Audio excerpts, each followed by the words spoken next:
envoie des messages. Oui, vous prêchez un peu trop sur le péché, vous parlez un peu trop du péché et tout ça. Il y en a même qui disent, nous aussi on est des serviteurs, nous aussi on prêche, mais vous exagérez trop, vous en faites un peu trop. Tout le temps vous parlez du péché, tout le temps vous parlez du péché. Mais ce n'est pas possible. Je dis, quand on dit prêcher la parole, prêcher l'évangile, qu'est-ce que c'est? C'est de parler du péché. Attends, moi je ne suis pas une youtubeuse, hein. Je ne suis pas une youtubeuse. Je ne suis pas une influenceuse. Je suis prédicatrice de la parole du salut. Je suis prédicatrice de l'évangile. Matthieu chapitre 1, verset 21. La Bible dit, elle enfantera un fils et tu lui donneras le nom de Jésus. C'est lui qui sauvera son peuple de ses péchés. Pourquoi Jésus est venu sur la terre? Pourquoi est-il venu? Il est venu nous sauver de nos péchés. Si tu ne veux pas entendre parler du péché, ne m'écoute plus.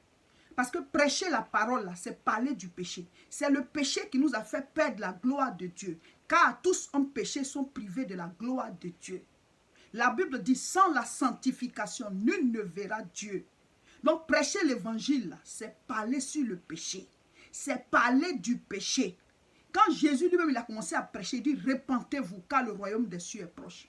Jean-Baptiste a commencé à prêcher, il dit, repentez-vous, car le royaume des cieux est proche. Parler du salut, c'est parler de la repentance. C'est le péché qui nous a fait perdre la gloire de Dieu. C'est à cause du péché qu'Adam et Ève ont perdu Éden. C'est à cause du péché que le diable et les autres démons, les autres anges déchus là, ils ont été chassés du ciel par les autres anges. Et Jésus a dit, je voyais Satan tomber du ciel comme un éclair. C'est à cause du péché que Judas est allé se suicider. Mon frère et ma soeur, si on ne parle pas du péché, on parle de quoi? Vous croyez que l'église est un club d'amis? Celui qui a dit le mot église, là, c'est Jésus-Christ. L'église est une institution divine établie par Christ. L'église a sa répercussion au ciel, du ciel à la terre. Tous les élus qui sont sur la terre, nous faisons partie d'un seul corps qui est l'église. Et c'est l'église qui sera enlevée. Le Saint-Esprit est là pour préparer l'église à l'enlèvement. Le Saint-Esprit est là pour préparer l'église à l'avènement du Christ. Donc chaque jour, nous devons dire à l'épouse qui est l'église, lave ta robe, tiens-toi prête, il faut que ta robe soit propre, tiens-toi prête. C'est ça le rôle du prédicateur. Vous dites que vous prêchez la parole de Dieu, mais en même temps, vous ne voulez pas qu'on parle du péché. Vous êtes quoi? Des serviteurs de Satan camouflés? C'est vrai, on peut parler de la bénédiction, on peut parler du foyer, on peut parler de comment est-ce qu'il faut évoluer dans la vie. Oui, ça, ce sont les choses de la terre. On peut en parler souvent, et j'en parle souvent. Mais ça ne doit pas être le message principal. Le thème principal, ça doit être le salut. Et le salut passe par la repentance. Donc, on doit parler du péché. Vous dites quoi? Vous êtes chrétien, vous trompez vos femmes. Vous êtes chrétien, vous trompez vos maris. Vous êtes chrétien, vous êtes dans l'idolâtrie. Vous êtes dans la sorcellerie. Vous êtes chrétien, vous vivez dans le mensonge. Vous êtes chrétien, vous vivez dans la tromperie, dans la haine, dans l'hypocrisie. Et on ne doit pas parler de ça. Vous dites que oui, on parle trop du péché. Mon frère, si tu ne veux pas parler du péché, tu vas aller en enfer. Moi, je n'ai pas envie d'aller en enfer. J'ai reçu le salut et je sais que celui qui est sauvé doit vivre dans la sainteté, dans la sanctification, parce que Dieu est saint. Vous n'avez pas compris l'évangile, vous n'avez pas compris la parole de Dieu, vous n'avez pas compris le salut. Être né de nouveau, c'est faire partie du peuple sanctifié. Et c'est ce que nous prêchons tous les jours aux gens. Si tu ne veux pas écouter, il faut quitter. Moi, je ne suis pas une youtubeuse. Je suis prédicatrice de la parole de Dieu. Donc, si ça ne te plaît pas, tu quittes. Voilà, mais il ne faut pas chercher à nous changer. On ne va pas changer. Nous, on veut rentrer au ciel. Ce monde-là va passer. Regardez aujourd'hui tout ce qui se passe. Coronavirus partout. Qui savait que les activités vont être arrêtées comme ça? Et qu'est-ce qui va se passer d'ici quelques années? Qui le sait? La Bible dit un jour, le Fils de l'homme va venir. Il sera dans les cieux. La trompette va sonner. Et en un clin d'œil, les gens vont monter. Les gens vont monter. C'est ce qu'on appelle l'enlèvement. Tous ceux qui auront Christ dans leur vie, tous ceux qui porteront la marque de l'agneau vont monter en un clin d'œil. Et tous ceux qui vont rester, ce sera la tribulation. Ce sera la souffrance avec l'antéchrist ou l'antichrist. Voilà, on peut l'appeler antéchrist, on peut aussi l'appeler l'antichrist. Parce qu'il est contre Christ, donc il est antichrist. Et antéchrist parce qu'il vient avant que le Christ ne vienne définitivement. Des choses vont se passer. Le monde là, c'est Dieu qui a créé. Il n'a pas perdu le contrôle. Tout ce qui se passe là, c'est déjà écrit dans la Bible. Tout ce qui se passe, c'est déjà inscrit dans la Bible. Dieu n'a pas perdu le contrôle. Donc nous devons prêcher le salut. Nous devons prêcher la vie. Nous devons prêcher la sanctification. Nous devons prêcher aux gens de s'éloigner du péché. La Bible dit dans Isaïe 59. Isaïe 59, verset 1. Qu'est-ce que la Bible dit? La Bible dit non, les oreilles de Dieu ne sont pas trop dures pour nous entendre, ni sa main trop courte pour nous atteindre. Mais ce sont nos iniquités qui forment une barrière entre Dieu et nous. Et ce sont ces iniquités-là qu'on doit prêcher pour que le peuple puisse mettre de l'ordre dans la vie. Vous dites que oui, on prêche trop sur le péché. Allez ailleurs. Nous ici, on va prêcher le péché. Partout dans nos églises, dans nos croisades, dans nos conférences, on va parler sur le péché. Sur nos pages Facebook, YouTube, partout, on va prêcher le péché. Partout où on sera représenté, on va prêcher la sanctification. Ça ne te plaît pas, tu quittes. Mais si tu restes là, ça va t'aider et tu seras prêt pour le royaume des cieux. Pourquoi vous voulez camoufler l'évangile? Pourquoi vous voulez camoufler la parole de Dieu? Vous voulez prêcher autre chose, vous pouvez prêcher autre chose. Mais nous, on va prêcher le salut, on va prêcher la sanctification. Si tu veux être sauvé, tu restes sur cette page. Tu veux être sauvé, continue de nous suivre. Amen. J'en profite pour laisser un message à chacun de vous. Mon frère, ma soeur, on peut te tromper sur tout, mais qu'on ne te trompe pas sur le salut de ton âme. Qu'on ne te trompe pas sur le salut de ton âme. Jésus-Christ lui-même a dit qu'il aura des faux serviteurs de Dieu. De la manière dont il y a des faux chrétiens, parce qu'il y a aussi des faux chrétiens. Il y a des gens qui disent qu'ils sont chrétiens, mais ils ne sont pas chrétiens. Ceux que j'ai l'habitude d'appeler les crépaïens, un peu de chrétiens, un peu de païens. Si tu décides réellement de suivre Dieu, tu dois abandonner la vie de péché et te donner à Jésus.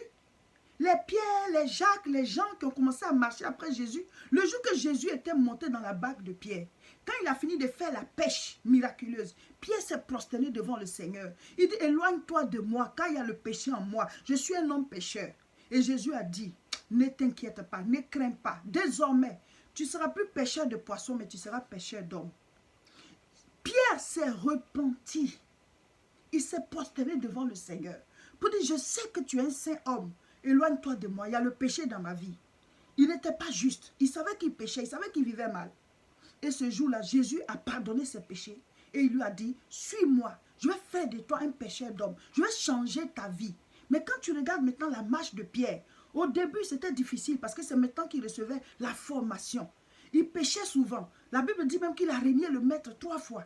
Mais après, quand tu regardes la suite de la vie de Pierre, il a changé. Il a reçu le Saint-Esprit. Il est passé de Simon à Pierre. C'est devenu un grand prédicateur. Il avait l'onction. En tout cas, sa vie a commencé à évoluer.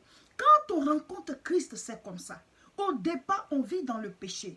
Et Jésus rentre dans notre vie. Il nous purifie de nos péchés. Il est venu sauver son peuple de ses péchés. C'est la mission pour laquelle Christ est venu.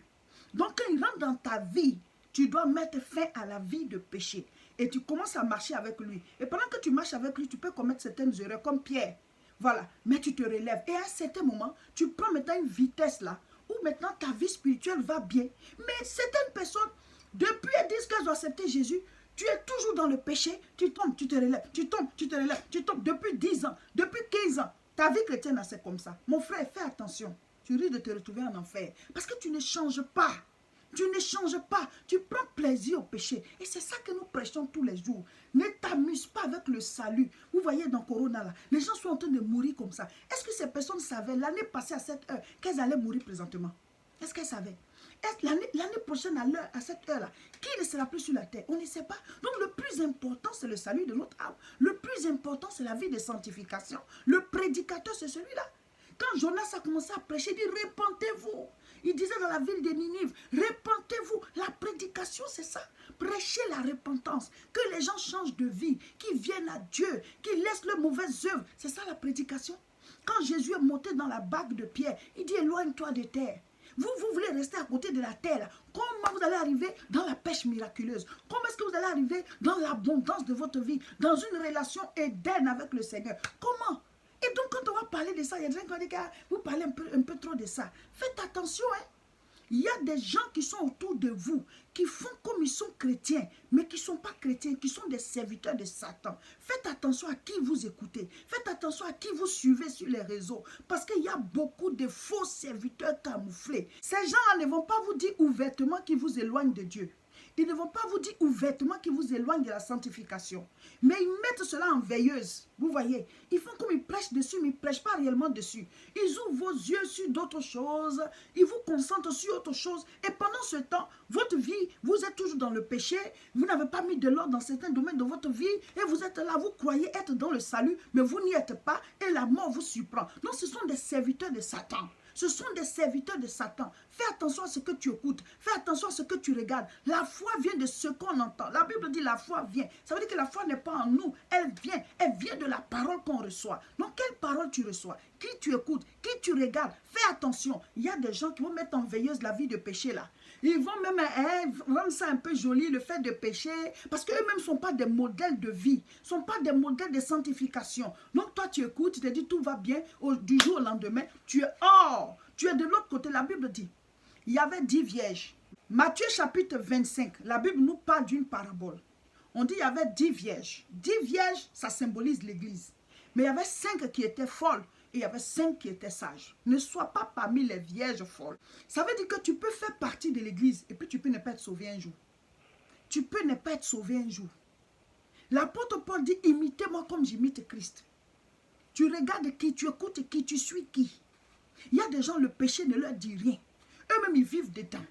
Ils vivent dans le péché. Ils font ce qu'on dit de ne pas faire. Ils camouflent, ils cachent. Et puis en même temps, ils font comme s'ils servent Dieu. Et c'est cela que l'évangile, la vraie parole que nous prêchons, qui met l'accent sur la sanctification, c'est cela que ça dérange. Ah, vous parlez trop du péché. Si on ne parle pas du péché, on parle de quoi? C'est vrai, on peut parler de la bénédiction, mais les passagers, on peut en parler, mais ça ne doit pas être le principal de notre message.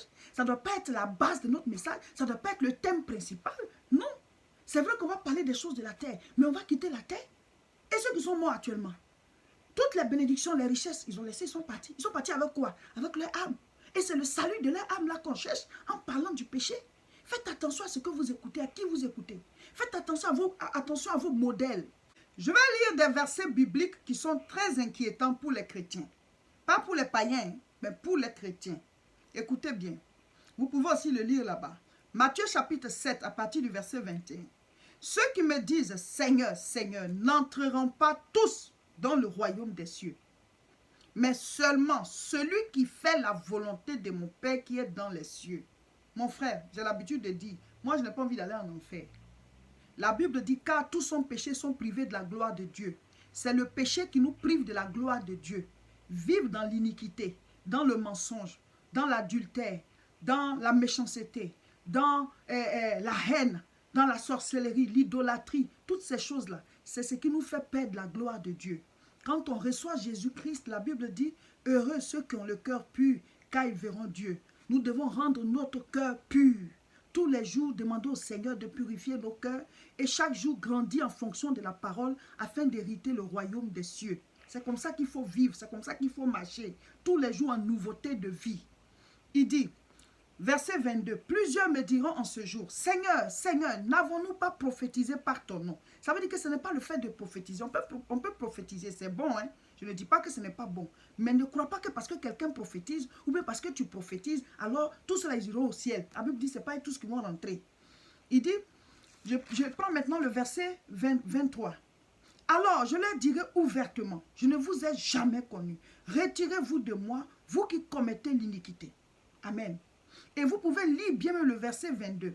N'avons-nous pas prophétisé par ton nom? N'avons-nous pas chassé des démons par ton nom? N'avons-nous pas fait des miracles par ton nom?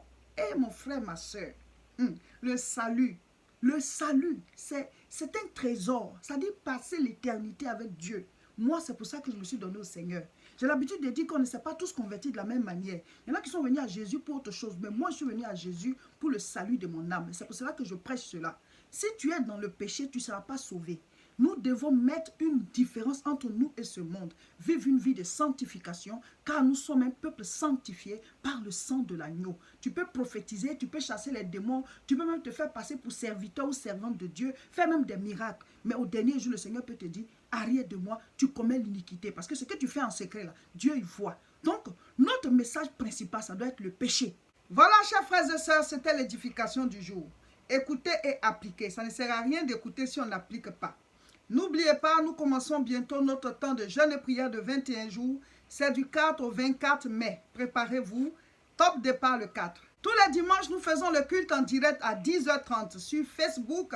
Notre page, c'est Réseau International Richesse. Abonnez-vous dès maintenant et connectez-vous le dimanche à 10h30. Voyez quelle heure ce sera chez vous et connectez-vous pour la prière en direct. Ça fait beaucoup de bien. On prie ensemble, on donne nos sujets de prière. C'est très, très puissant. Donc, dimanche à 10h30, connectez-vous. Abonnez-vous aussi à notre chaîne YouTube La Moisson TV, mais le direct c'est sur Facebook. Que Dieu vous bénisse, partagez la vidéo.